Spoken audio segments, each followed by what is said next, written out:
سلامونه دوستانو، راځئ چې په الماني ژبه باندې درې مهمې جملې زده کړو. دوستانو، کله چې موږ چاته وایو ته ماته په غوسه یې، آیا ته ماته په غوسه یې، نو دا جمله په الماني ژبه کې داسې وایو: Bist du böse auf mich یا mich bist du böse auf mich. او بله جمله چې کله چاته وایي ته چاته زنګ یا غږ کوې، ته چاته زنګ یا غږ کوې، دا جمله په الماني ژبه داسې وایو: Wen rufst du an? Wen rufst du an؟ یعنی ته چاته غږ یعنی زنګ کوې.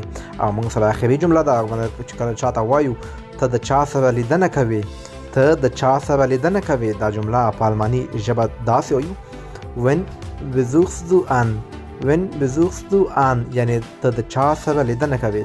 دوستانو، کولی شئ د الماني ژبې روانې خبرې، جملې، اصطلاحات او داسې نور اضافي معلومات له ما د یوټیوب او د ټیک ټاک څخه زده کړئ.